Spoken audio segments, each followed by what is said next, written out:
All right, we're live. Welcome everybody to episode 6 of Football's Deep, the super incredible football podcast led by me and this guy. Guy's fixing his face. Yes, me, Kendo of World Class Bullshitters. And I am a big old Eagles fan. Kendo likes the Chiefs. It's nice. And we're here this week. We're going to carry on. We're going to continue. We've been doing our in-depth analyses of the AFC East, the NFC East, so we'll continue with that today. Which I don't know, honestly, if there's been anything fun, anything new, anything interesting going around the league.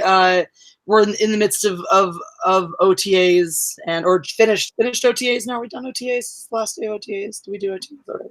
I'm not sure. Maybe. I feel like OTAs have. I feel like they're over. I feel like no one's talking about them anymore. I don't know. Obviously, we're super invested because there's so much football news happening right now. But it's been quiet. It's been quiet around the league this week. It's been very quiet around the league. Thanks all two people who are here watching right now live. That's great. Hopefully, later other people will watch too. So that's make sure you tackle the like button. Yep. Because we're dorks like that. Sack it. Sack that like button. Get a safety. Yeah. Knock him in the end zone. Get a hit it in the head like it's Tom Brady. It's Tom Brady deserves to be. Hey, Kermit the Law came over to watch. That's awesome. All right, great. So we got a couple. We got at least one. We got one sports fan that still likes us, that likes us enough to follow us over. I believe Kermit is a Niners fan, if I remember correctly. I think so. So that's nice. Well, your team's hopes aren't over yet, but then again, the season hasn't started. So. Yeah, we'll see what happens. Yeah. Yeah. All right. I'm trying to see if there's anything interesting happening anywhere. Searching around, seeing. There's other sports news from the past couple of weeks. There's fencing sports news. It's to do with Penn State, actually. Did we talk about this last week? I might have brought this up last week. I'm trying to remember. No, not that I know of. Was there one of their coaches doing some bad stuff? Because that seems to be a tradition there. An assistant fencing coach sexually harassed another national fencing coach on an airplane. She went and reported it to the head coach at Penn State. He failed to report it to the school. He went ahead and got the women's national coach. This is the National Olympic side involved to try to get her to drop it. It became a much larger issue, ultimately leading to the women's U.S. national coach resigning from his position, and the assistant coach who actually did the sexual harassing getting fired. And so as far as we know, the head coach, fencing coach at Penn State, was unscathed by this incident. Probably got a slap on the wrist because he's good at that. So that's fencing news. That's some traditions running deep at Penn State University. That's right, going into even their weird sports, like fencing, which is a sport of mine. The funny thing is I read through these articles and all the things, and every time they drop a name of, well, this person said that thing, I'm like, I literally know all of these people. That's yeah. Oh, here's a fun article that we could talk about. Maybe we should talk about this one to start. Sports Illustrated. Which NFL teams got worse this offseason? All right. Feels like a fun introduction. You'll like this. You'll like the first team they list. Oakland Raiders. Yes, the Oakland Raiders. They get worse every offseason. It's great. They got some free agencies that don't necessarily look like they're going to be solid. There's always the question of Oakland's locker room because it's a terrible environment. They imported a diva into an already cancerous bunch of people. Basically. So, yeah, so this person basically thinks they're going to be a train wreck. Uh-oh. You're not okay with that. You're not going to like the next one, though. Kansas City Chiefs. Well, I agree with it to an extent because the things that they needed to do to address their issues and make their team better from last year, they didn't exactly do that. Yeah. Yeah. I mean, you also were, I mean, you had some issues. You have some things beyond the house control, like losing Kareem Hunt. And then whatever's gonna Tyreek Hill is still in limbo, right? It's still undecided. Yeah, nothing, no idea what's going on there yet. Yeah. So those things. Hunt I think is more replaceable. Tyreek Hill is easily the fastest guy in the NFL right now. Yeah, easily. And so that's going to be crushing, especially as we talked about that influenced your draft. You guys had to go out and pick somebody rather than an all-around receiver that might have helped round out your offense a little more. You had to go replace your speed guy. Yeah, so they had to go pick somebody that would work in the scheme the best. Yeah. So that could obviously your bright shining star. All the hopes are hinged on Mahomes, and if he doesn't have the right people to throw to, that's gonna be a mess. Yeah. Oh, I guess we'll get more in depth on this one today, but they also say think the New England Patriots, and they're of course going to cite the loss of Rob Gronkowski. Right. It's really the only big piece that they lost was Gronkowski, though.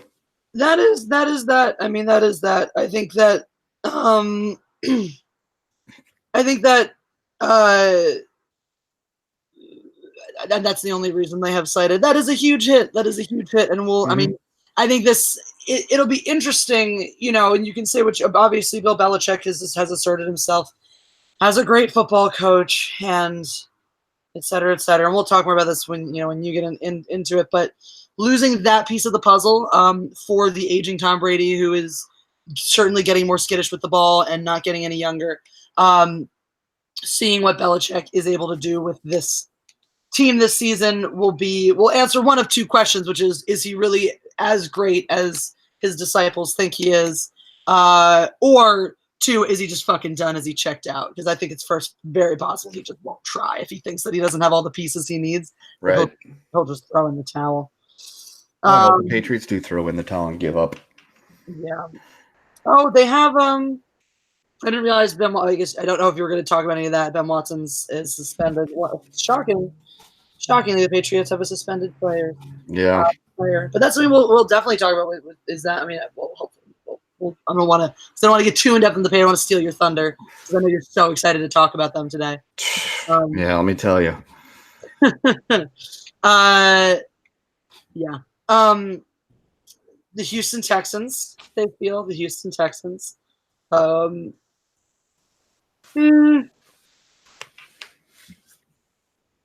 They're the biggest. I didn't realize that Deshaun Watson got sacked. What's your over/under? How many times did Deshaun Watson get sacked last season? I'm gonna go with 52. You are 10 shy. He was sacked 62 times. So a lot of hits. That's a lot of hits to take. Yeah. No wonder Jadeveon Clowney was eager to return the favor on opposing teams. Yeah, no kidding. Still bitter about that. Oh, speaking of, since that was what we were talking about last week, did they ever find a landing place for Jadeveon Clowney? Did you follow up on that? Not that I'm aware of. Let me take a look. Let's go check into that. I didn't realize we did that. He's still a Houston Texan. All right. Well, there's still plenty of off season left, but I didn't realize that we stole Andre Dillard from them. That makes me pleased now. That makes me pleased. Apparently, the Eagles, and we'll talk very much about this man later on. We drafted a left tackle in the first round, and I didn't realize we snuck in just ahead of the Texans to take who was the players arguably the most talented tackle on the board. Nice. So that's nice, especially considering obviously, as we just cited that statistic, the line is the biggest issue of need, and it sounds like according to this, it's a bit questionable as to whether or not they successfully addressed that. There you go. We got the Tampa Bay Buccaneers on this list. I don't know if I feel confident saying the Buccaneers got worse. I just don't know if they got better. I mean, they couldn't get any worse, I wouldn't think. Yeah, there's not much going on there. It's still Jameis Winston. It's still like they didn't lose any big pieces. I didn't realize they picked up Ndamukong Suh. I didn't realize they were the ones who picked up Ndamukong Suh. Yeah, that was within the last week that happened, I believe. Well, there's some news. That's a great acquisition. It was pretty clear last season that man's still got plenty of juice in the tank. Right, and a suspension just waiting to happen. Amen. We got a Bears fan in the chat. Breadman904 says Bears fan here. See you guys week 9 and 16. Yep, that is right. We will both encounter you. I'm looking forward to that rematch. I'm looking forward to that rematch. Looking forward to making it be a slightly sounder beating this time. Yeah. So it sounds like they lost some pieces on their defense. Ooh, this makes me happy too. Los Angeles Rams. I'm very happy to see that they are considered to have regressed. I guess the rumor is that Todd Gurley has arthritis in his knee. Damn. Already? Very sad for Todd Gurley because, I mean, let's face it, the guy is a fantastic running back. He's great to watch, etc. But if you lose Gurley, then Goff finally gets exposed as the fake he really is. And as does Sean McVay and that team just crushed. You can see, I mean, the Rams are one of 2 teams in this league that are being propped up currently by their absolute star power running back. The second, of course, is the Dallas Cowboys. And you've seen what happens to the Cowboys when Zeke is out. We've seen what happens to the Rams when Gurley gets sidelined. So, yeah, I do think that's a huge issue. Wait, I didn't realize the Rams took Clay Matthews. I didn't realize that. That's news to me as well. I guess that's who they swapped Dominican Sue for. Slightly different. I mean, they're similar roles as disruptors. It's like even in slightly different positions. Interesting. So that's. I mean, Matthews by rights probably still has He's still got a couple good years left in him. He's still playing. He's been playing at a very, very high level. So, but that's you broke up the do. Are we still gonna get? All right. So here's the question though. Are we still gonna get Clay Matthews and Aaron Rodgers doing insurance commercials together? I'm thinking probably not. That makes me sad. Yeah. Because that's what I cared about. I mean, Clay Matthews, whatever. But Clay Matthews and Aaron Rodgers have great on-screen chemistry, and I really wanted to see that continue. Yeah, I'm thinking that's done. They're going to have to find somebody else because, I mean, he had BJ Raji doing it with him, and they no longer had Raji, so he had to go out and get Clay Matthews. So now the question is, who's he going to do commercials with this season? I mean, I feel like you could milk the Clay Matthews thing a little longer, make it like big bro breakup. Maybe. I don't know. I just think, look, ever since I saw Clay Matthews in Pitch Perfect 2, I've been a fan of this man's future acting career. But if you haven't seen Pitch Perfect 2, I haven't. It's a fantastic film. It's not quite as good as the first one, but it's pretty fucking fantastic. And early on, there's it's an incredible scene earlier on where it's this like underground a cappella off. And so they have all these different teams coming in to play each other. And one of the teams is the Green Bay Packers. And it's actual members of the Green Bay Packers headed by Clay Matthews. And they're actually singing. And it's a delight. It is an absolute delight. I'm thinking this is one of those, I'll take your word for it. And just, You should at least look up the scene. Because that was the thing for me. It's like, I mean, most people watching Pitch Perfect probably don't know anything about football. But watching it was like, I at least recognize him. That's legitimately Clay Matthews. I bet these are also other Packers players. That's incredible. And it was a nice little thing. It's a nice little thing. Well, I'll give it a consideration to look at later. You should. The Breadman904, our Bears fan, says, take care of Jordan Howard, Eagles. Oh, we shall. We shall take good care of him. Oh, speaking of teams that Sports Illustrated thinks has taken a step back, the Chicago Bears. And I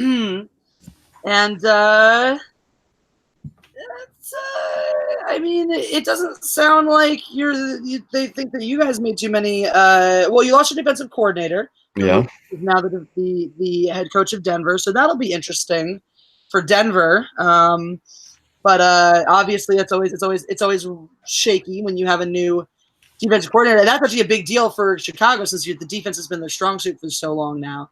So it's a big question mark as to whether the new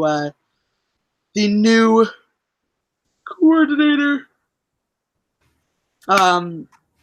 if the new coordinator isn't able to carry that stuff. My brain is here. I swear I am still very tired. I went on an 11-mile hike yesterday on 2 hours of sleep, so I'm still recovering from that. Nice. Yeah. Training for about Wednesday. This person writes, given Green Bay's firepower, Minnesota's defense, and Detroit's offseason improvements, it would not be the biggest shock if Chicago fell to fourth in its division. Look, that's a little much. Yeah, I think that's a little much as well. I mean, the Packers aren't very good, but they're going to get favorable, Aaron Rodgers calls. Mm-hmm. Minnesota is one of those Jekyll and Hyde type situations where it's like, which team is going to show up this week? Yeah. The Lions have gotten better, but I don't know if they've gotten that much better. And, the Bears they still got their defense. Their offense might not be as explosive as it was last year, but to say they'll go from first to worst, that's going to take a lot to happen for that to occur. Yeah. And now you're talking about a division that doesn't have as great of a spread between its top and its bottom as some other divisions, but still, first to worst, that would be a pretty hefty backslide considering how few key pieces they've actually lost. Right. Yeah, first to worst might be a tough sell. I could see them maybe finishing second or third at the least, but yeah, certainly either the Packers or the Vikings could slide in front of them, or both. But no, I don't see the Lions, improved as they may be. I don't see them taking that big of a step forward. Right. But we'll discuss them probably in the next few weeks. That's true. We will get to them. Pittsburgh Steelers. That's pretty obvious.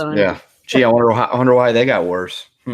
We don't even need to dive into that one. That's the last one they got there. So yeah, no, I think I agree with most of those assessments. Yeah, it's fair. It's very fair. We got Midnight Luna in the chat just saying hi and bye, hello and goodbye. And thank you to everyone who's watching. If you are enjoying this, make sure you hit the like button, tackle the like button, sack the like button if you want. And don't forget to share this out. We are, we're on this channel. Make sure you're subscribed to Footballs Deep. We are streaming for the first time on this lovely tiny little channel with 46 odd subs. So make sure you are tweeting it out. All that little bit of exposure really helps us very, very much. Yes. Along with hashtag save the tick. Yes. That's our secondary campaign is that. And if they get saved, we'll hit them up for sponsorship. It's a great TV show, so we need to save that. Yeah. All right. So shall we dive into our in-depth looks? I guess I don't want to, though. I really don't. Right, well, why don't you get it over with then? So this week I'm discussing the New England fucking Patriots.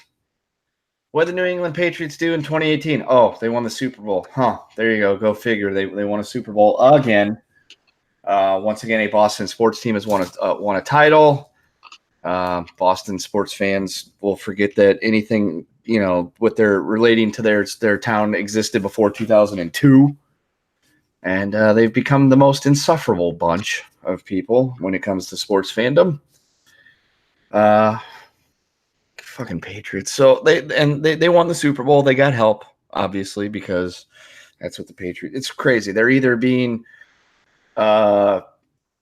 chided and witch hunted by the NFL through Deflategate and all that stuff, or they're being helped by calling phantom, roughing the quarterback penalties for Tommy Brady, because you can't touch the Tommy. Don't go anywhere near the Tommy.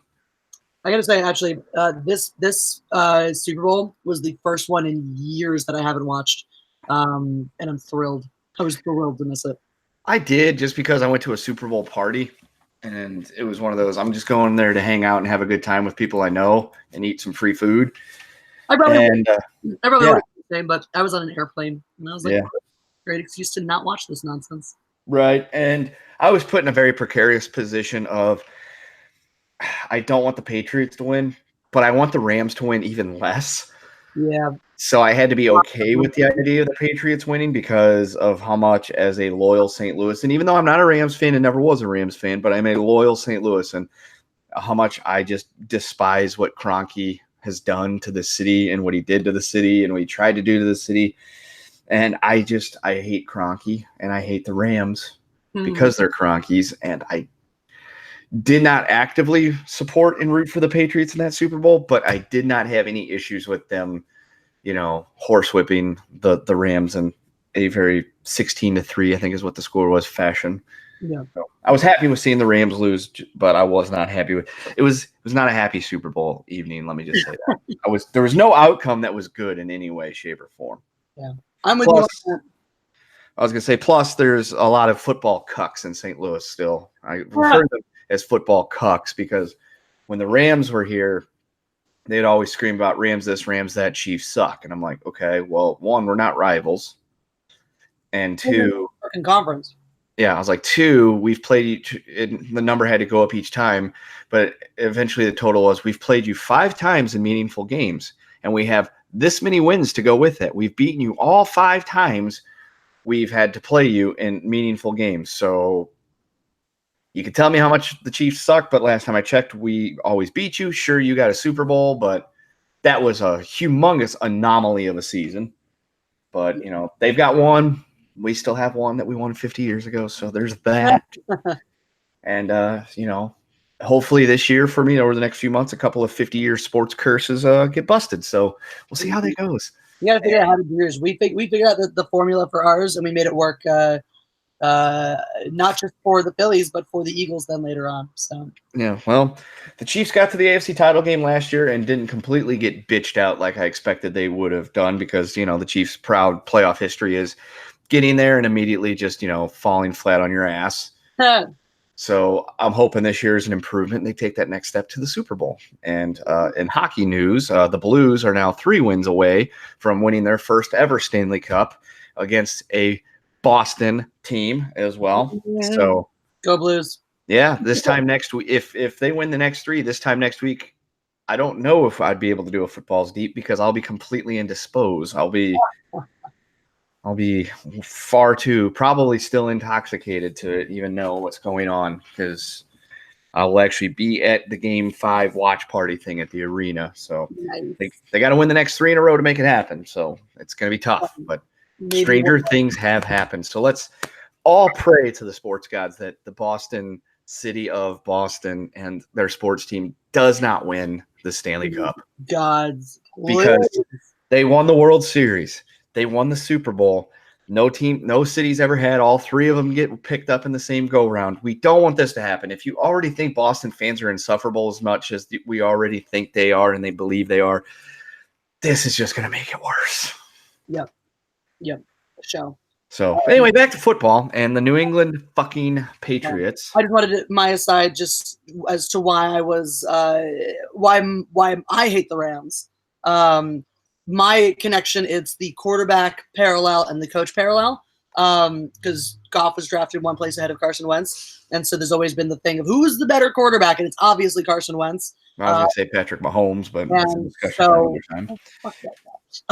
But between the two of them, so there's always been that like, oh, well, who's gonna have the better career? But the ones we were following that first season was Goff, Prescott, and Wentz. Because Prescott came out of nowhere. And he is now a very distant third. Oh yeah, and there are some people who think that Goff is still in that number 1 spot, and I've been very sad if he had won a Super Bowl before. I mean, Carson technically has a ring, but he did not. He was injured for that game. He helped them get to that point, though. I mean, he essentially, in football terms, he drove the ball all the way down the field, and on 4th and goal, your big, ugly fullback's the one that punched the ball over the line to get it in. So Big Dick Nick is the one that punched the ball through the hole. But exactly. We love punching things through holes. That's right. But and then of course there's the Sean McVay, Doug Peterson. And I still think Sean McVay is fake. I think that he's got a decent offensive mind, but that he's not going to hold up in the long run and that he's not going to adapt and grow and be as intelligent. Whereas Doug Peterson got heftily robbed. He should have been coach of the year. The year we won the Super Bowl, absolutely, and got robbed. So that makes me sad. So fuck Sean McVay and fuck Jared Goff, and therefore fuck the Rams. I also am dating a Niners fan, so I get that rival hate by proxy. Yeah. And just fuck Boston in general. Fuck Boston. Yeah. And speaking of, back to the Patriots. Yeah. So fucking Patriots. So they won the Super Bowl last year because they got lucky. And then this year, their team is not completely the same. They have probably taken a step back. We all know that they lost the Gronkinator. And he's out probably partying somewhere, doing lots of drugs and giving himself concussions. The team there's been of the teams we've covered so far, the most moves by any franchise has been with the New England Patriots. Some notable outs: Malcolm Brown left to go to the Saints. Trey Flowers left to go to the Lions. Chris Hogan left to go to the Panthers, and Cordero Patterson left to go to the Bears. Some ends that they got coming in. They went and I think they re-signed. Let's see, they re-signed Jason McCourty, Philip Dorsett, Gostkowski's coming back. They were able to re-sign Josh Gordon for reasons I'm not exactly sure of. They're not really understanding why they would go and pick him back up again, considering he's not only a suspension waiting to happen, but apparently also a head case. They went out and they picked up Brandon Bolden from the Dolphins. Running back, and then to try to address, they also went and got Demaryius Thomas. So yeah, they got more wide receivers that's fuck them. But they also tried to bolster their tight end hole, those gaping one that they have now. They went and got Lacoste from Denver. They also got Austin Serafini Jenkins from the Jacksonville Jaguars, and they went and they got Benjamin Watson from the Saints. But from what I understand, isn't Watson supposed to start this season suspended? Yes, he will be suspended for 4 games. He failed a drug test. Oops. So womp, womp. yeah, so they went that's the main thing that they needed to address. They went and did that. They released several players, nobody of any major note. And then in the draft, they went and they picked up a receiver in the first round, and then the rest of it just looks like it's depth addition. There was, even down the middle, offense, defense. They also went and drafted a quarterback named Jared Stidman from Auburn. So is he going to be the heir apparent to Tom Brady? We'll see. I doubt it, but we'll see. Didn't Belichick actually move up in the 7th round to draft the kicker that they drafted? Let's see. They drafted a punter in the 5th round. In the 5th round. I heard that he moved up to get this punter for some reason. I don't know. Maybe he just likes the way he kicks. Maybe he can kick deflated footballs extremely well. Or prostitutes in the face. Yeah, maybe at the Robert Kraft massage parlor and, reading room. Yep. So, but yeah, so Tommy's coming back for another season, so we get to see the Tommy some more. And so their quarterbacks are Tommy Brady, Danny Etling, Brian Hoyer, and Jarrett Stidham. Stids. We're just going to say Stids. And so they don't really have a whole lot of depth there that looks like anything that's going to challenge the Tommy. So they must be completely all in on the fact that the Tommy is going to keep playing for another few years. I hope not. But they will also open up the season on prime time on the 8th of September, Sunday Night Football, which is different because usually the Super Bowl champion will open up on a Thursday. This year they're opening up on a Sunday, and they will be hosting the Pittsburgh Steelers in the game that everybody can't wait for because both teams are so loved. Wow. So loved. I thought they weren't opening the season. I thought there was still going to be a Thursday game that was. There is a Thursday game, but it's going to be the Bears and the Packers because of some kind of heritage, something or another. Probably because it was unfavorable somehow for the Patriots to open on a Thursday.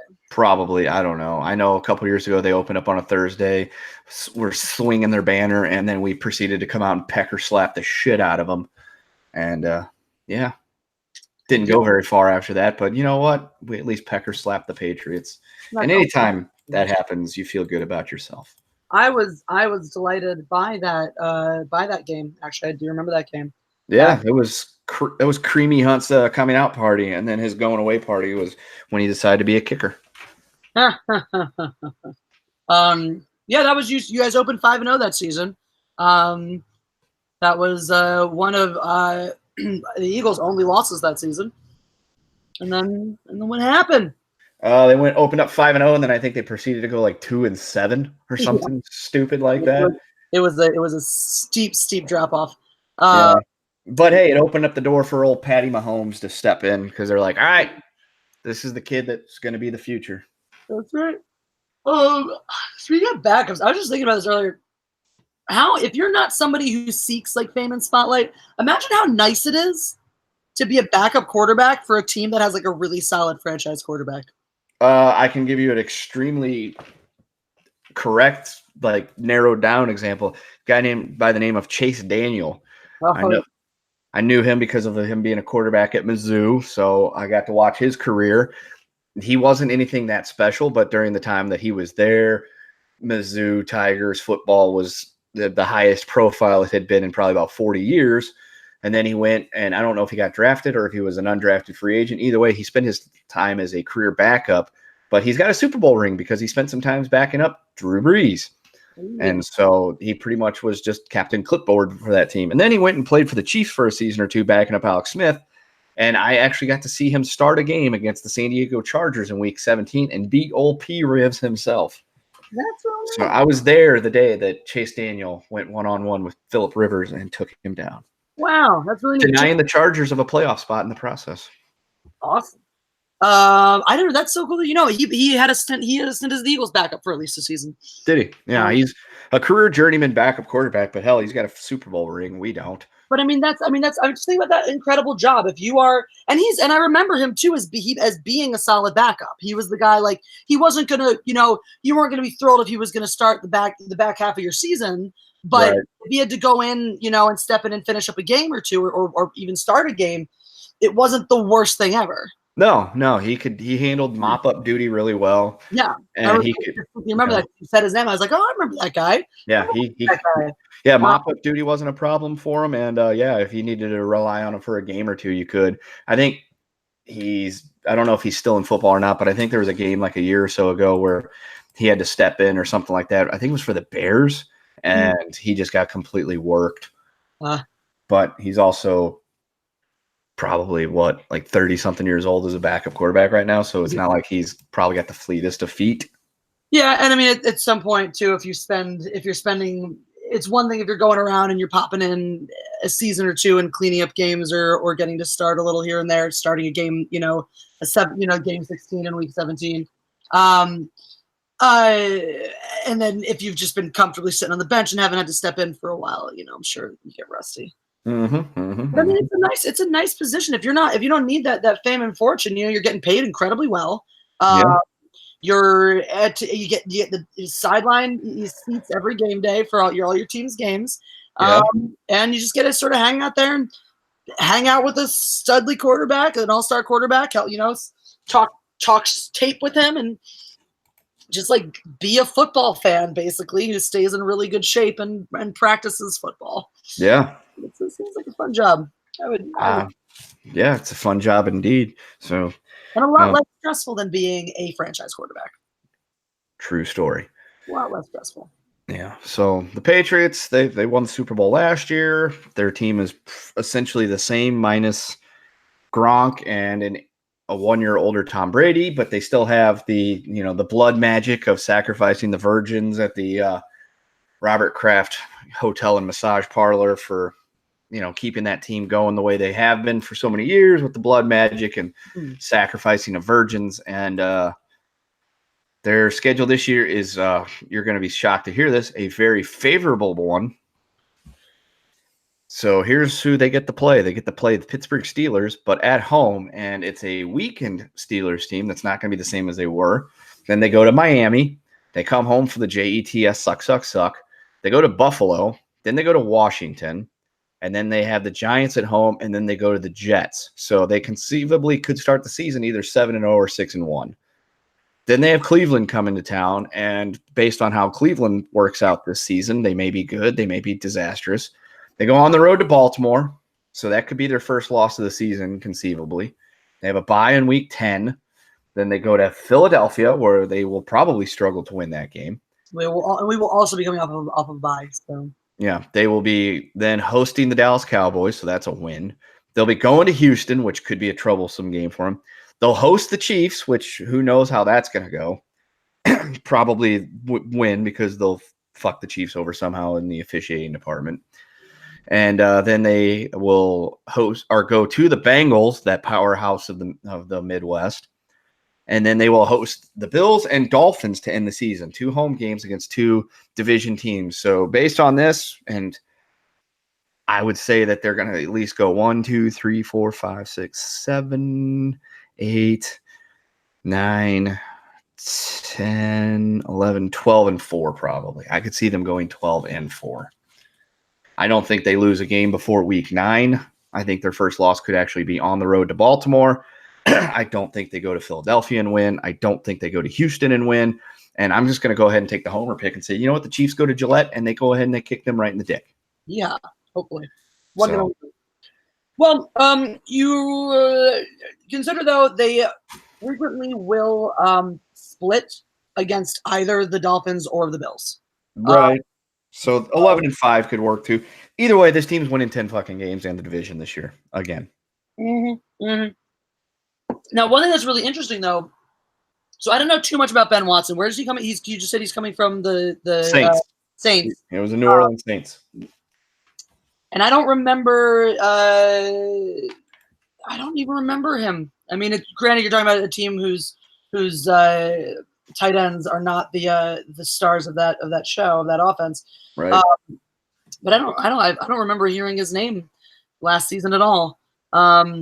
And this is the guy. And then, of course, to start the season, they've got some other Joe Schmo behind him, until his suspension's over. That people underestimate. Then who's their starting running back?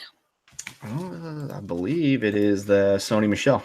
Sony Michel. But then they also still have James White back there, who's extremely versatile. Whiteback had a really good season last year. Yeah. I rode him to almost fantasy glory. Nice. So they have a fair running game. It sounds like they still have a lot of pieces at wide receiver. Yeah, they've got Philip Dorsett, Julian Edelman. They went out and they picked up Dontrell Inman and Demarius Thomas, and then Josh Gordon, if he can ever figure out what the fuck's going on with his brain, would be able to get out there. And so their offense is still going to be pretty good. Yeah, so they're throwing a lot, and they have a lot of different versatile receivers, so they still have a capacity to stretch the field. But it's interesting. It'll be interesting how things change, though, because you're talking about Gronkowski, who played. He's a tight end, but he ran routes like a receiver. Yeah. He played a lot of deep routes. So it'll be interesting now that you have – what are your tight ends on this team going to do? I don't think much. I think they're going to be placeholders for receivers for the most part. Yeah, they're going to be check down type stuff and, third and short type, real quick passes, maybe goal line. And, outside blocking for when they do a swing route with like a dump off to James White or something like that, probably. They're not going to be nearly anything close to what the Gronkinator was doing. No, they're not going to be able to open up the field in the same way. And as I said, I do think it's going to have an impact. You're talking about Tom Brady releases the football faster than almost any other quarterback because he can't afford to get hit. And you'll see him if the pressure's there and there's no immediate target, he throws the ball away. Or interceptions. He will occasionally throw the bad decision interception if he when he's under pressure, which is nice. Always take those. So one of the biggest boons for the Patriots was having that. It was look to Edelman, look to Gronk. Done. So if you don't have that comfort, if that familiarity, that chemistry, certainly there's a great deal of chemistry between Tom Brady and Rob Gronkowski. So lacking that, does that – when you're talking about somebody, too, I don't know the culture necessarily of the Patriots locker room, but when you're talking about a quarterback who's such a diva that you can't even draft a serviceable backup without him feeling threatened, I can't imagine that there's a whole lot of camaraderie in that locker room that's apparently not banned from fun anyway. Right. So you have to wonder about Brady's ability to form those relationships, his ability to actually, and also coming in, even if you are a receiver with a name on you, you're Demarius Thomas who has put up numbers and has a personality in your own right. You're coming in to play for Tom Brady. what is that dynamic like? What is that relationship like? Can you forge those connections? I'm being optimistic, but I'm just hoping that because that's the thing people underwrite. You have the best receiver and the best quarterback. You need to have chemistry between those two players. Right. You So do. I'm just hoping that there will be no chemistry between Tom Brady and any of his new weapons, and that he will therefore. I mean, he'll still make great throws. He'll still chuck the ball down the field and make impressive plays, but that here's my go-to, I can just throw the ball to Gronk because I know he's going to catch it. The way that you can think of any number of quarterbacks and their best buddies. Dump the ball off to this guy, dump the ball off to that guy. It's that's your go-to, whether Right. be it a tight, and actually frequently are tight ends because they're usually, they're the guys who, whether for their athleticism or their size, are going to create your mismatches midfield, and be, run a simple route middle of the field, someplace you can just quickly get the ball out. So if you don't have that, if you don't have that safety net, I'm just thinking maybe there'll be an impact there. Maybe it will be an issue that they don't have any tight ends that can. Because the thing is, you look at all the big crazy plays down the field to Gronkowski, but there were, how many drives did he save with a 5-yard reception? Right. Yeah. Yeah. He was crucial in that AFC title game. Like every time they'd line him up outside, you knew the ball was going to him. And for whatever reason, the Chiefs never adjusted to it. Yeah. Yeah. And that's a question, thing to look at is like, when you lose someone like Gronk, we think of those big plays. We think of him breaking out down the field, and getting the touchdown. But what you're losing are those short receptions, are those quick completions, are those those first downs, those precious first downs. Right. So with a weaker tight end package, maybe some of those drives don't ever come to fruition. Yeah, and you definitely don't want to have a weak package. No. Weak packages are not for real men. Nope. So. Not for real men whatsoever. But yeah, either way, nothing's gonna change. They're still gonna win their damn division. They're still gonna make the playoffs. They're probably still gonna get a home field game because they're gonna have a padded, schedule, all that other dumb stuff. And the only thing I got left to say is fuck the Patriots. We're tired of you. Mm-hmm. Well, I'm tired of them for sure. I'm very, very tired of them. All right. Any other things? Any other thoughts? Any other words regarding your favorite team? Fuck them. Yeah. All right. Well, let's move on to the greatest team in football, which is, of course, Kansas City Chiefs. Everybody knows that. Philadelphia Eagles, ass fuck. You said the greatest team in football, so I got confused. Football. Yep. Eagles. I was actually wearing my Eagles hat when we were on the mountain yesterday. It was cold. Eagles. Yes, Eagles. So the Eagles are an incredibly stable and solid franchise at this particular moment in time, which is an incredible swing back after Chip Kelly gutted our team just before Peterson took over. And if you want to take a look at the story last season was injuries across the board. The biggest struggles were injuries. We were absolutely gutted, and unlike the year before, where we had a lot of incredibly strong backups, you didn't have a next man up, last season, or you lost the next man up as well. There were too many injuries in too many key positions. Weakened the defense incredibly, and one of our biggest problems too, our offense had, in spite of the few small differences, those small differences ended up playing huge parts in the way that the season went. Offensively, we lost. Jay Ajayi got injured early this season, which was devastating. So you're losing your bruising running back. We also had LeGarrette Blount for the Super Bowl run. Corey Clement also got injured last season, so you're losing. So we lost a lot of steam, a lot of power on the running back side. So our ground game was not nearly as effective. Out at wide receiver in the Super Bowl run, it was all Sean Jeffrey on one side and Torrey Smith on the other. And Torrey Smith was having some out in a bad case of the dropsies that season, but still you couldn't count him out. He still had the speed. You couldn't count out that speed that was really able to stretch the field. So you lost a lot of the threat on the ground, and you lost a little bit of that ability to stretch the field. So that 3-level stretches with the Eagles did incredibly effectively in the Super Bowl run that made their offense so hard to stop. So you're suddenly going from an offense that was unstoppable to an offense that was very stoppable.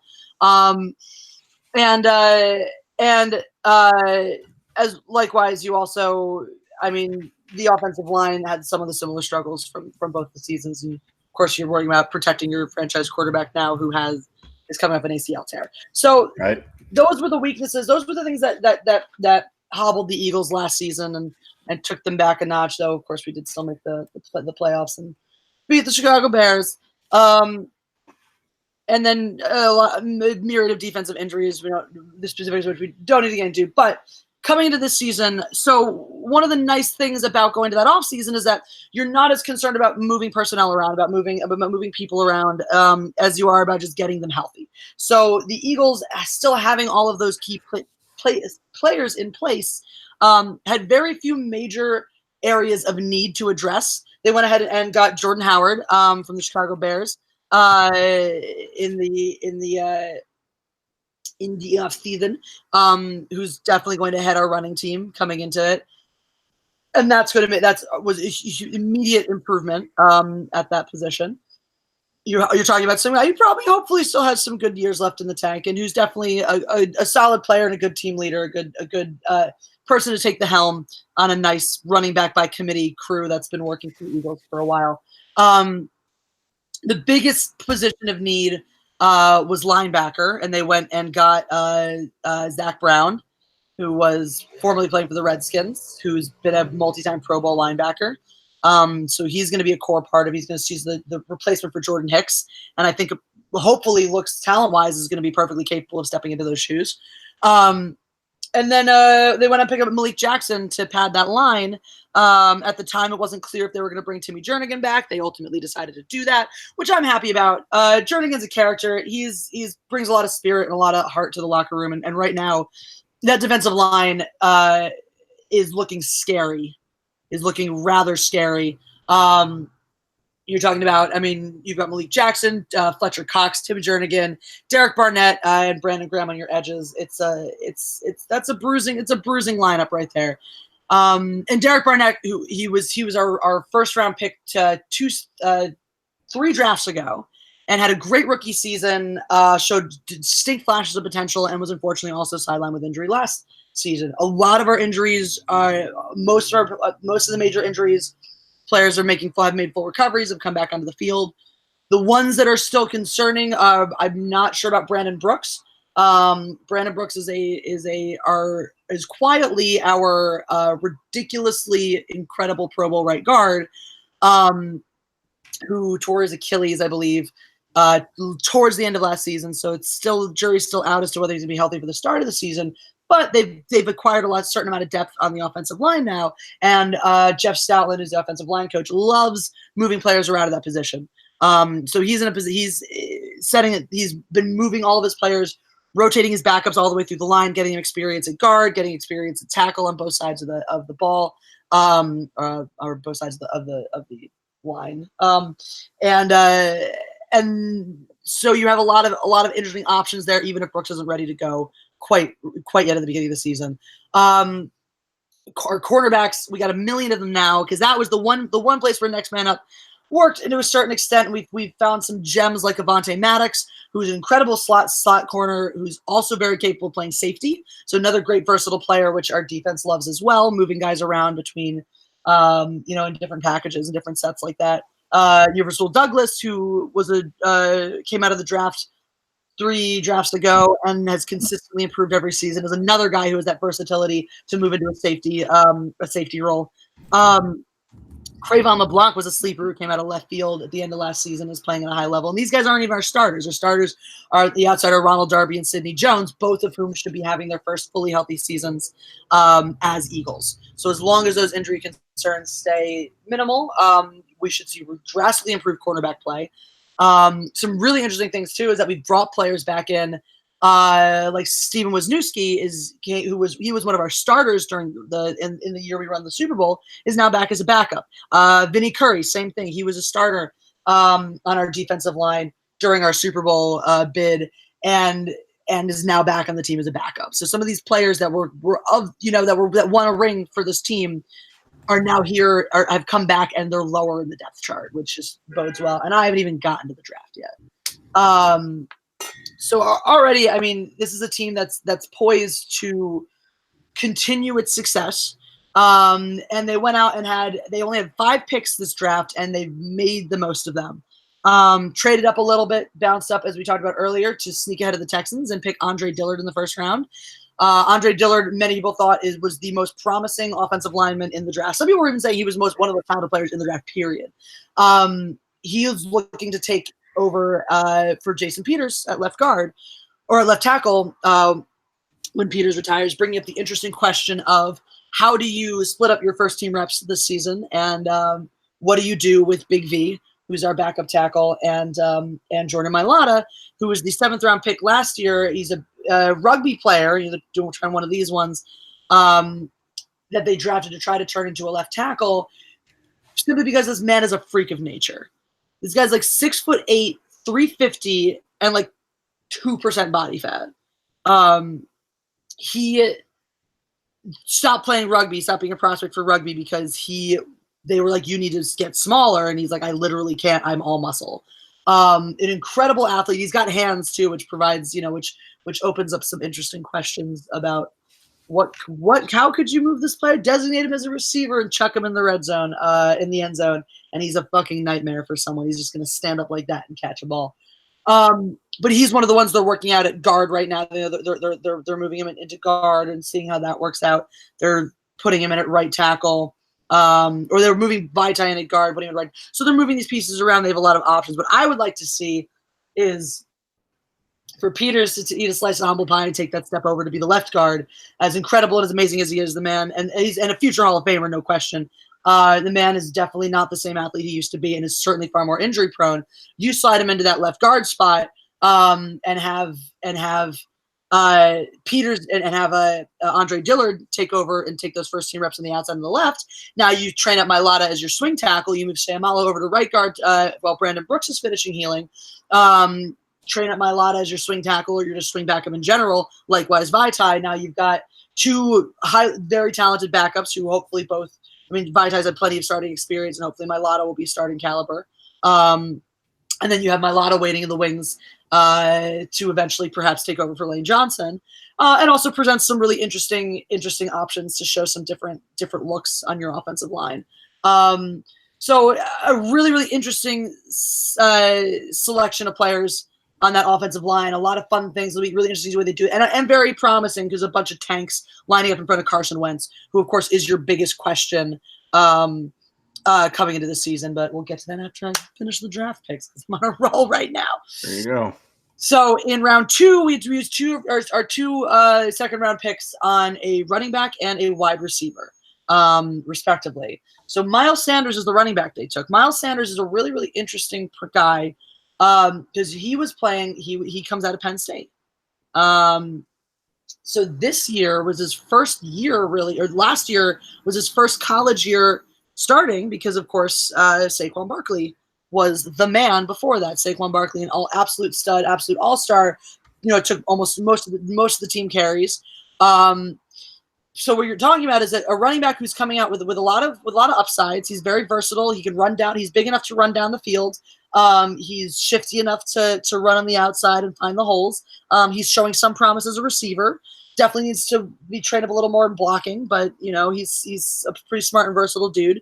And coming off of a team that just produced a top line NFL starter, and cannot be undervalued for a running back, has so few miles in the tank. You're talking about, the difference between a new and a used model. And running backs have some of the shortest life expectancy in the league. So you're talking about a guy who has this little wear and tear on him with this much of a high side, and has already shown flashes of that in practice. It's a very, very interesting. It'll be really interesting to see how he fits. He's looking to be the number 2 running back on the team, for sure, unless Clement comes back healthy and shows flashes of his former self. So that's another incredible weapon on the offense. You got a running back team that looks like Jordan Howard, Miles Sanders, Corey Clement, and then behind him will be one of other perfectly serviceable guys who are all very good, not great, but very good, and will battle it out in camp. You got Wendell Smallwood and Josh Adams. Adams, who started really hot last year, but was battling injuries and kind of fell off. He was an undrafted free agent, I believe. And then Wendell Smallwood has been, never a lock to make the team, always seems to make it, and always plays fine. Though last season he had one of his better seasons with us. And then you're looking down the field. So the next guy we picked up was this guy, J.J. Arcega-Whiteside. I forget what school he's coming out of now, but he's a Alshon Jeffrey prototype. Big, meaty receiver, smart, fast, not the fastest, but very, very big, and catches those 50-50 balls. You look at his tape, he's got a beautiful reception where he's stretching out in the end zone. The corner is all over his catching arm, and that's the arm he uses to haul the ball in. Really impressive stuff. It'd be really fun to have him come on. Oh, and other weapons we acquired. I forgot one of the biggest things that we brought back on the team. So you've got this incredible starting caliber rookie receiver who's going to start behind. He's not even going to be one of our starters. He's going to be behind Alshon Jeffrey in the depth chart, and also behind Deshaun Jackson, who returned to us, returned to the fold, and I couldn't be more excited. 32 years old now, is certainly not the same player that he once was, but for all intents and purposes, still has that ability to stretch the field, to open up the field, to catch those balls, and to make those big splashy plays. And he's also coming back to us, with a lot more season, and a lot more humility. I mean, we're talking about the guy who showboated half a step too early, dropping the ball just before he crossed the end zone line in a very memorable oopsie play, back in his rookie season or his second season, turning around to being the guy who is the mentor, who comes in and act and really wants to build relationships with these young receivers. So we have Deshaun Jackson coming in here mentoring people like J.J. Arcega-Whiteside, mentoring people like Matt Collins, who was a rookie from a couple years ago. He's a big question mark on our team. He's a great special teams player. Hasn't yet gotten the chance to show what he can do in a proper game, though we've seen flashes of that in practice. But he is coming off of a shoulder injury that's somewhat mysterious and taking a long time to rehab. So it's unclear as to where Hollins will be. I mean, certainly he's no higher than 5 on the depth chart at this point. Is Aguilar's your starting slot receiver, and then Whiteside's going to be your number 4. So he's a guy that if he is healthy, he'll make the team just because he's a great special teams player. But you have Deshaun Jackson mentoring guys like Hollins, guys like Whiteside. So it's certainly a benefit to your team. And mentoring guys like Aguilar, who's not a rookie player anymore, but has come a long way. That was our Cinderella story, going from the guy who single-handedly cost us games in his second season to the guy who single-handedly won us games in his third. So a player we only didn't cut because he would have cost more to cut than to keep, and it's very, very hard to win back the city of Philadelphia, but Aguilar managed nicely. So on offense, I mean, you're talking, and then forget it. Go to your tight ends. You've got Zach Ertz on one side and Dallas Goedert on the other. And if Goddard was our rookie last year, who definitely showed he's got body, he's capable of learning the blocking. He's got incredible hands. He's a smart football guy. Zach Ertz was one of the best tight ends in the league last year. He set a pass catching record for the NFL. If he has 75% of his productivity from last year, he'll still be one of the best tight ends in the league. And And if Goddard takes a big step forward, you're talking about what could be the most terrifying tight end tandem set in football. And then you have Richard Rodgers as your third guy, who is not going to see a whole lot of time on the field, but he was a long-time tight end for the Green Bay Packers, and certainly a solid veteran player who is more than capable of stepping in and making plays when he needs to. So you're talking about I can't think of a single weakness in your offense, except of course the concern is Carson Wentz, who has only remained healthy his first season, tore his ACL in the second season, in season 2 towards the end of that season, and then got a stress fracture in his back during the third. Now, a lot of people are saying the stress fracture in the back was probably likely due to playing a little awkwardly mechanically, coming off of an ACL tear. So there's a lot of reason to be optimistic. Certainly, so your only question is, okay, well, now you don't have Nick Foles behind Carson Wentz anymore. Now you have Nate Sudfeld, who, by the way, is a perfectly serviceable backup, who has shown that he can step onto a field and play ball. He played one. It was when Foles got his ribs cracked. He stepped in, I think, for like one play on that game and threw a touchdown. So so a perfectly fine backup, no Nick Foles. So it's really hard to say, though, when you're talking about the magic that was having Nick Foles behind Carson Wentz and coming into, to step in and win those playoff games. No kidding. Look, in a perfect world, play Carson Wentz through the regular season, then start Nick Foles through your postseason. Yeah. In a perfect freaking world. And so to say that that's a weakness, certainly it's a step down. No question, losing Nick Foles as your backup is a step down. But to say that actually becomes a weakness for your team, we have as good a backup as any other. It's not like we got Mark Sanchez coming in, when goes down. No dirty Sanchez on our team. So, or Brian Hoyer. Huh? So that's a positive for any team to be able to say. Exactly. Look at the Patriots. You have the possibility that Brian Hoyer is going to step in if Tom Brady goes down. You can only hope that happens. Right?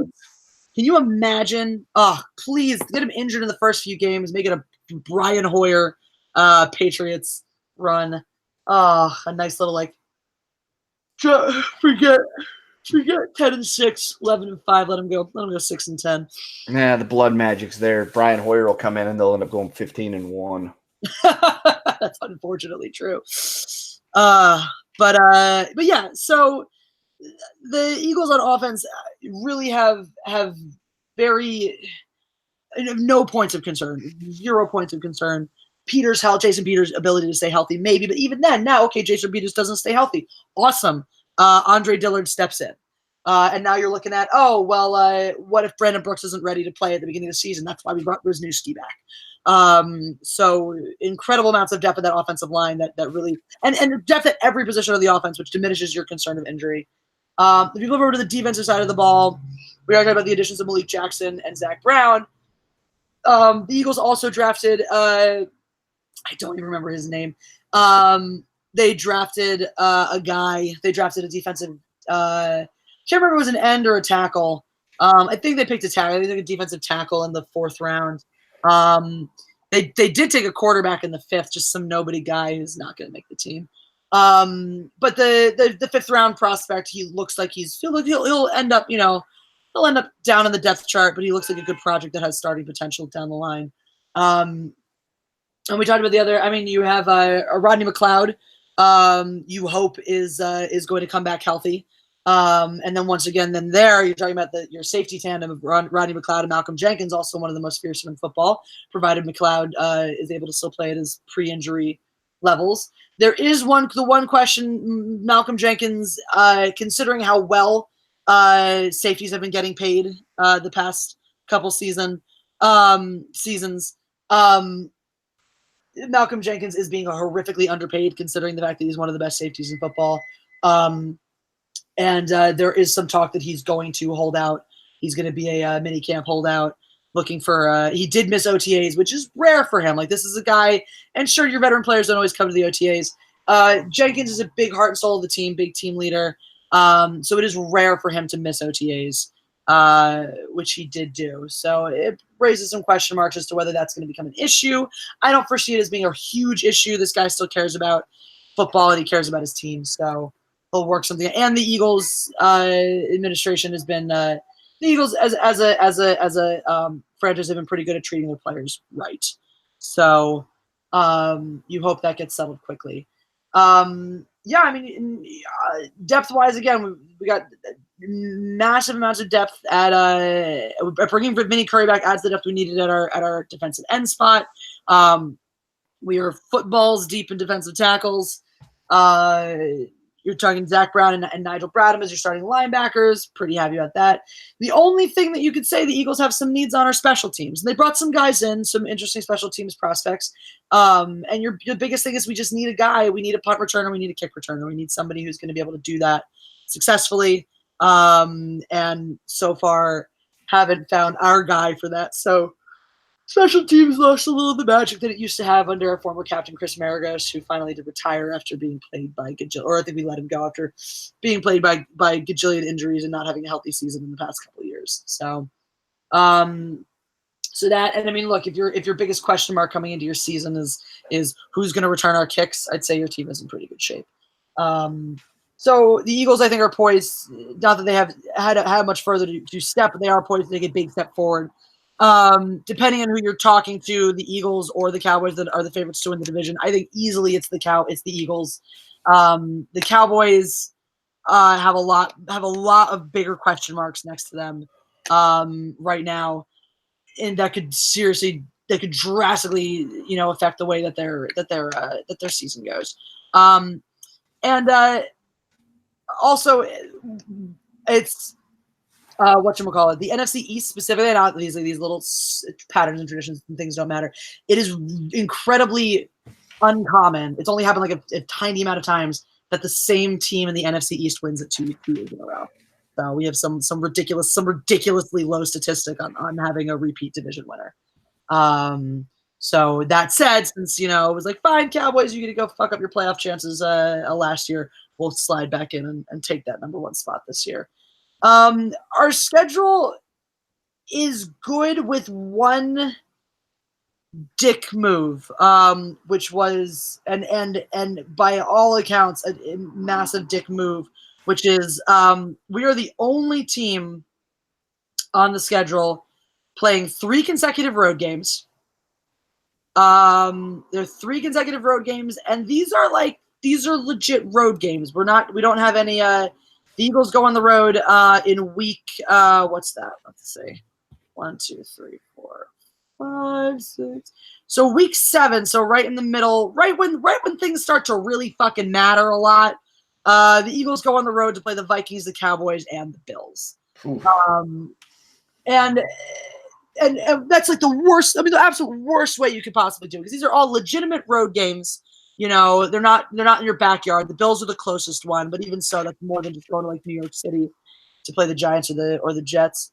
And you're throwing the Bills at the very end, so the team that, of course, is the weakest team that we have the best. You can most comfortably say we're going to beat. That's going to come at the end of this 3-game, this 3-game road streak, this 3 road game streak, which makes it, which is going to be the hardest position they could be put in to play the Bills on the road. Aside from that, it's a pretty favorable schedule. We open the season against the Redskins at home. That'll be a win for sure.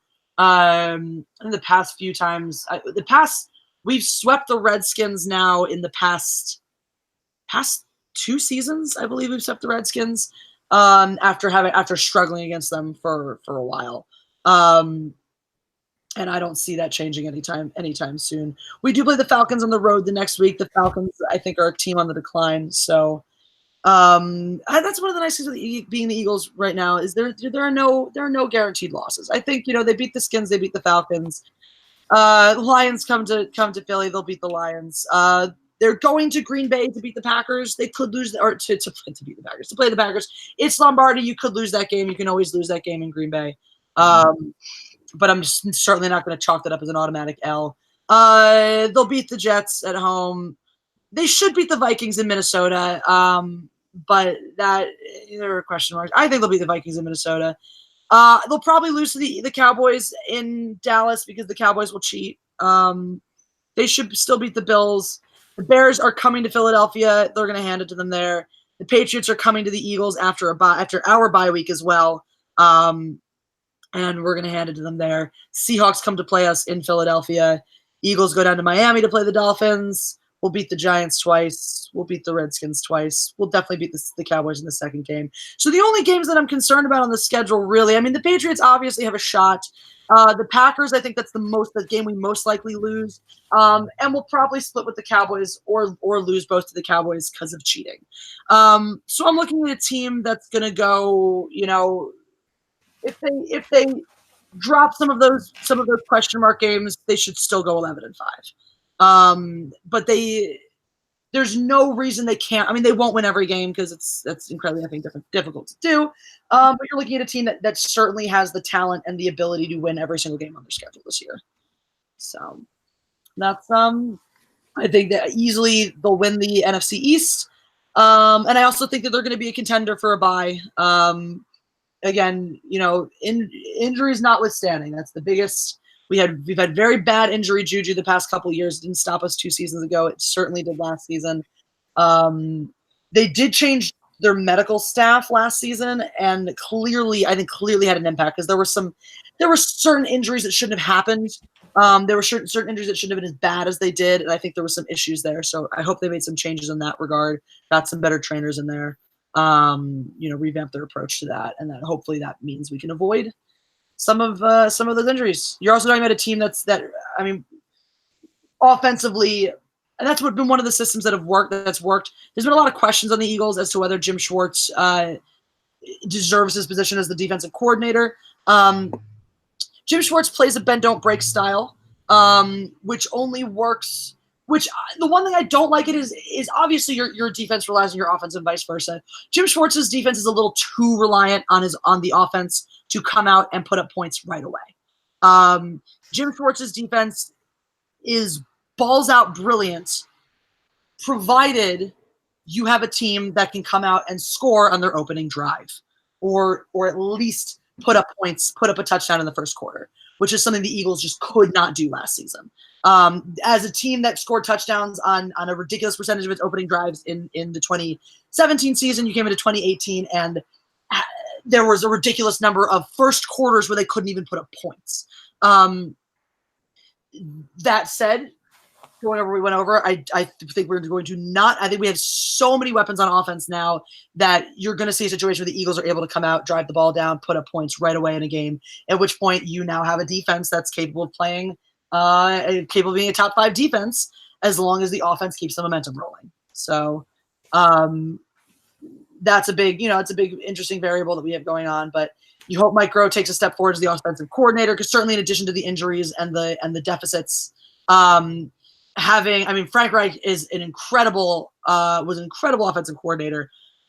And now, so you have Groh was the wide receivers coach under him and is now the OC. And Peters is also a great offensive mind, so you hope Groh takes a step forwards there. And then if all those things happen, you still have a lot of great position coaches throughout the offense. Jeff Stoutland is an incredible line coach.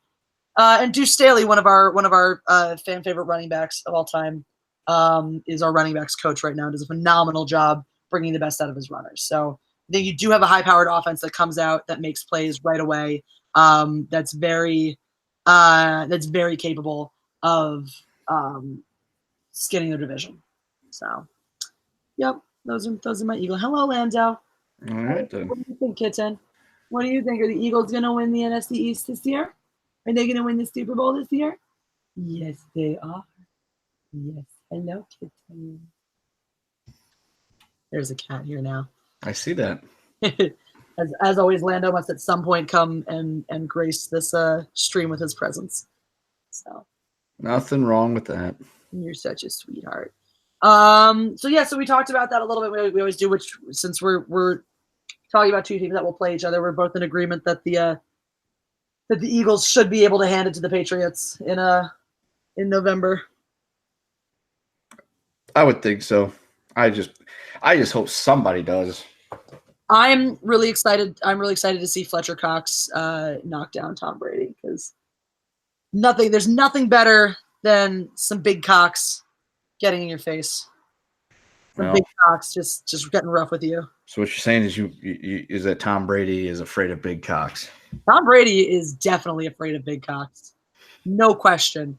I mean, look, given how big our cocks are, you would be a fool not to fear cocks. You heard it here first, folks. Tom Brady fears big cocks.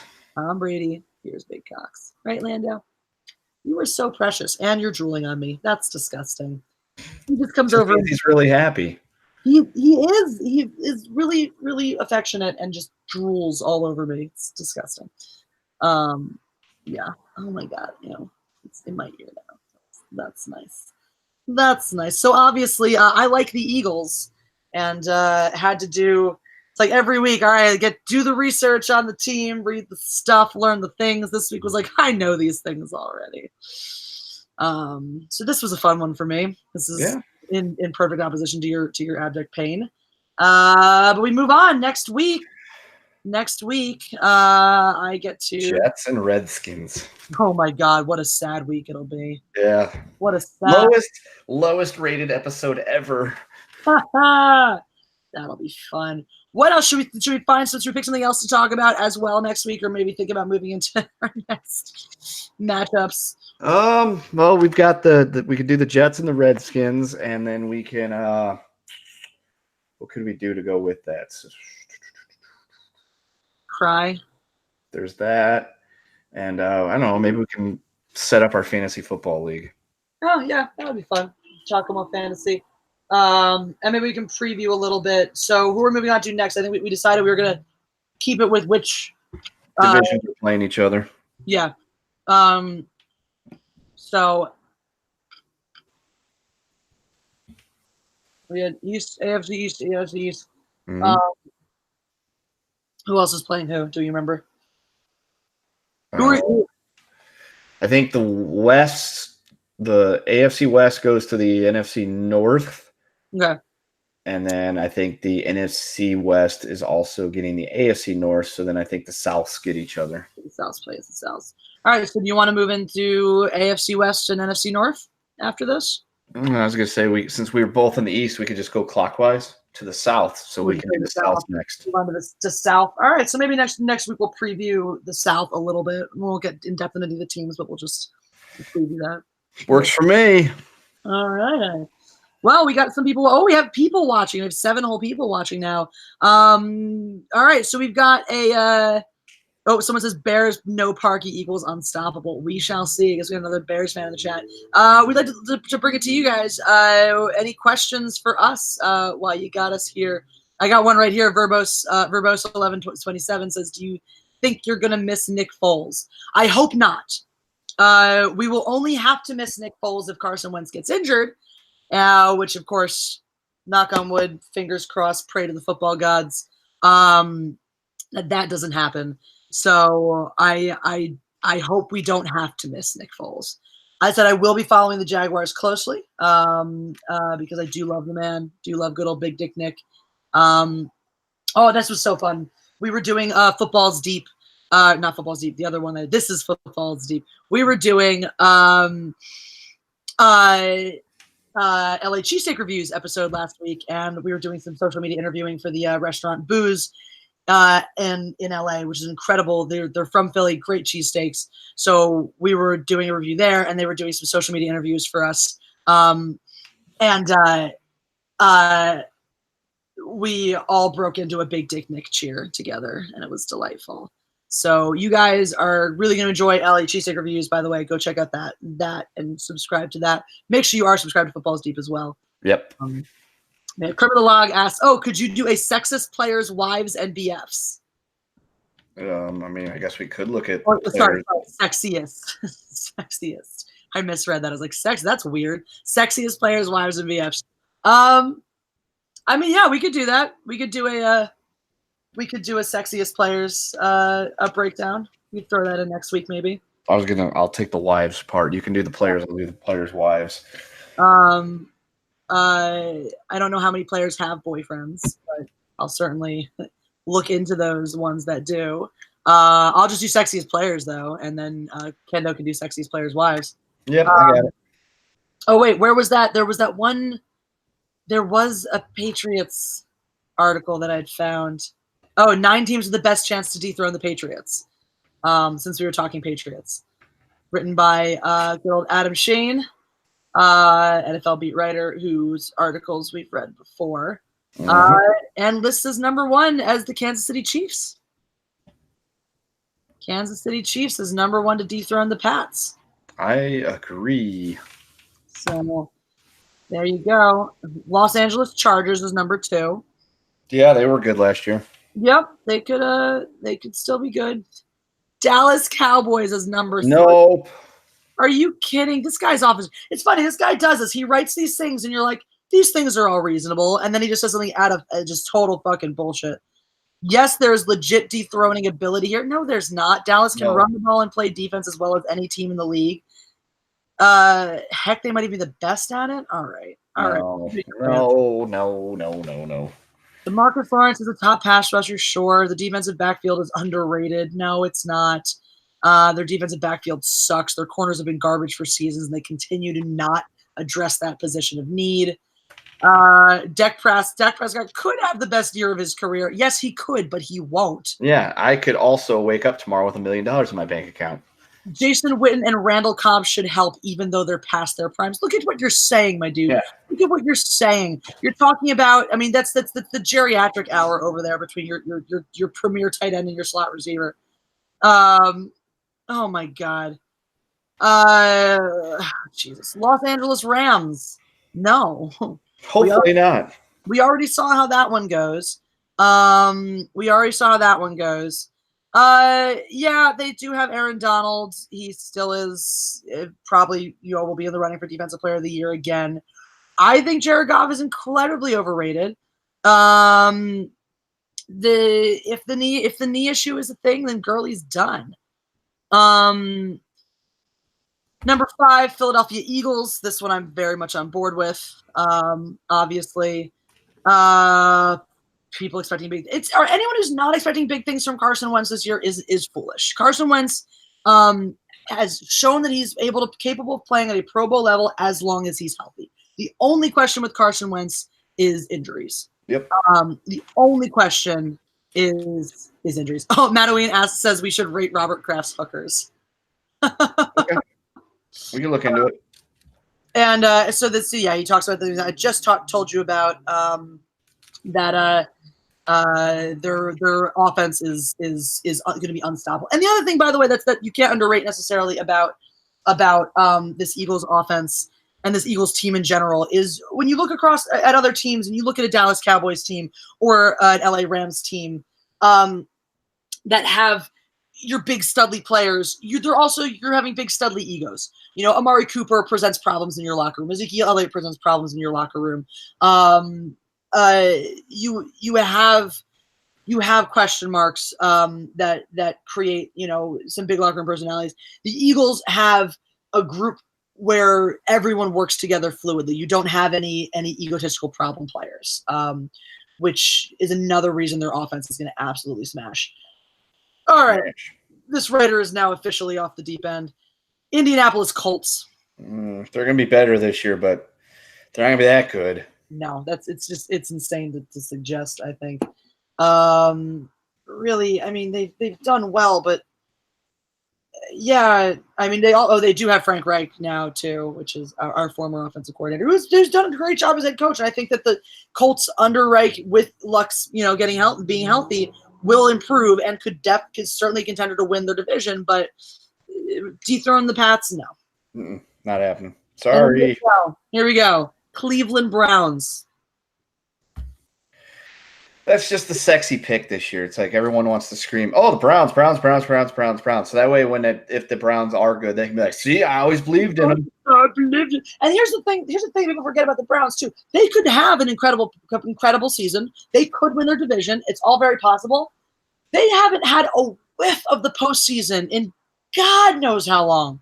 How long has it been since the Browns have gone to the postseason? At least 10 years. Let's take a look. That is a different animal. No coach on that team has any clue how to prepare for a postseason.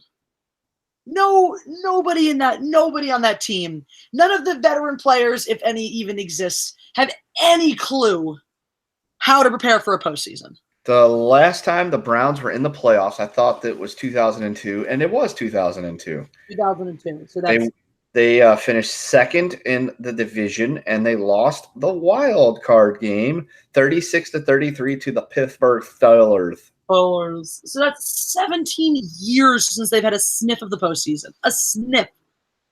Even if these guys go, 12-4 and rocket their way into the postseason and even get a first round bye, they are getting clobbered in their first game. Yeah. They're getting clobbered. So since 2002, when they finished second, I want you to count how many times I say fourth. Fourth, fourth, fourth, fourth, second, fourth, fourth, third, fourth, fourth, fourth, fourth, fourth, fourth, fourth, fourth, third. So 14 times since 2002. So what is that? 15 seasons, 16 seasons, and 14 times they finished last with 2 third places. And they, to their credit, they did go 10-6 in 2007 and missed the playoffs. But yeah. So in 17, I guess it would be 17 seasons. They've finished 4th place in the division 14 times. Yeah. This is not a team that's going to win a postseason game this season. It's as good as they may be. Now, if they have if they win their division and end up, third in the AFC going into the playoffs and get an easy wild card, an easy-ish wild card game, and they've shown and they've continued to improve and play better, yeah, they could win a wild card game. Yeah. The last time they finished first in their division, that was 1989. They lost in the conference championship game. But before that, I mean, they had 4 years of losing. Lost the wild card after going 10-6, lost conference title after 10-5, lost conference title after 12-4. That was all under Marty Schottenheimer. But, I have no animosity towards the Browns. I just want people to stay slightly realistic when it comes to talking about the Cleveland Browns. Well, Madeline points out that the AFC has actually lost in strength in the past couple seasons. The AFC is not as strong as it used to. In fact, I think that the NFC is really leveling that out right now. So I don't see, because the wild card teams were not that strong last year either. So if the Browns come out hot and win their division, they could win a wild card game. But again, they're so used to their season being 17 weeks and over. It's just gonna be weird. Kendo, do you have beef with Harrison Ford? Because he's here in the chat and he says, "Oh no, it's Kendo." So I don't have any beef with him. He just needs to fucking know his role and stay in the basement. So yeah. All right, moving on. Green Bay Packers. Which, by the way, real quick, the Cleveland Browns do have the longest drought in not only team history, but in NFL history for appearing in the playoffs at 16 seasons. That's awful. Yeah. That's awful. One of 2 teams that actually have double-digit playoff droughts of appearing in the postseason. Who's the other team? The Tampa Bay Buccaneers at 11. Sadness. Yeah. Sadness. So this our writer also picks the Green Bay Packers as a possible dethroning option. No. No. I mean, it's just Aaron Rodgers is a great quarterback, no question. He's also a diva, and they're finally starting to try to build a team around him, but I think it's too little too late. And I don't think that, the Packers could come together and be an okay team this year. They could win their division. They could be third in their division. They're not the team that's going to step forward, and they're not the team they used to be. They're not the team that's going to step forward and win a Super Bowl right now. Nope. And his last pick is the Chicago Bears. The Bears. Okay. I would take the Bears as my long shot. Now I'm taking the Bears over the Browns, over the Colts, over the Cowboys, probably maybe even over the Rams. Just because, yeah, they're a solid team. They got some good pieces in place. They could definitely come out and win their division this year. But and I could see them becoming, and if they do, like we're saying with the Eagles, and something you really can't underrate is they are another team that plays well as a unit. You don't hear about a ton of locker room issues with them, a lot of too many off-field issues, and that I think more than anything else helps teams hold together in the postseason and make deep postseason runs. So obviously we cut theirs short this year,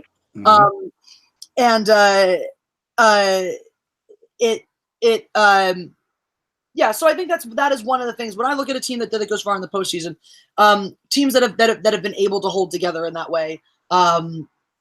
Will go further at the end of the season and into the post than a team that's starting to crumble, that's having divas who are upset they're not catching enough balls or getting enough time in the field.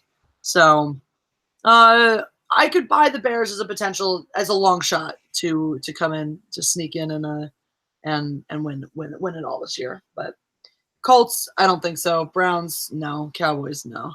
And I actually think the Rams are going to take a step backwards this year. I hope so. I think it's that time. I didn't realize the Bears, we'll talk about when we get around to the North, got HaHa Clinton Dix, which is one of my favorite names. HaHa. HaHa. Clinton Dix.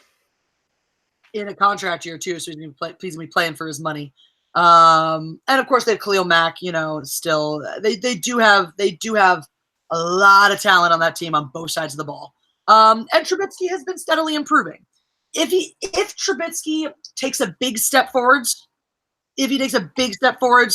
then I think the Bears win the division and make a serious bid in the post. If Trubisky just steadily improves, they'll fight for that division title, and they might still get it, but they'll be like, they'll be the 4th seed coming in, or maybe a wild card. If they fall to second in the division.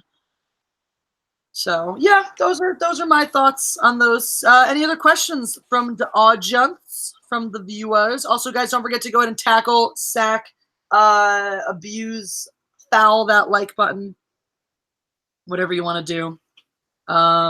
Interfere with the like button, just anything to make that number go up. Verbose 1127 says, "Have I told you guys you have my favorite stream?" Oh, thank you. We're trying. We're doing everything we can. All right. So if we don't have any other big questions, we'll call it for now. Episode 6. Thank you all for being here. Thanks for watching on the channel. Make sure you're subscribing. And watching. Just leave the stream up on repeat so we can get those watch hours. Make sure you're subbing so we can get those numbers and eventually monetize so that we can buy cheeseburgers again. Cheeseburgers and beer. Cheeseburgers and beer. We need it. You're gonna fund our tickets to future games that we go to together, and you can watch us fight each other. Yeah. Although this year, when you're going to be in Kansas City, the Chiefs actually won't be in town. So we'll just have to fight each other at a bar for like 10 hours watching Sunday football. It's okay with me. I like bar fights. We'll make it happen. Bar fights. What weekend? What weekend did I say that it was going to be again? I don't know, but we can always live stream from it too. That's true. Let's see. The November one or the October one that I'm going to be there? It was the October one. I think so. And it's like the one weekend you're not there, because I wonder who the Eagles are playing that weekend. Yeah, because the Chiefs literally have 3 home games in the month of October this year, and the one weekend that you're going to be there is the one weekend they do not have a home game that week. I think it's that middle weekend, so we'll be playing the Vikings. That's the middle. That's the beginning of our 3 weeks on the road. Yeah, week 7.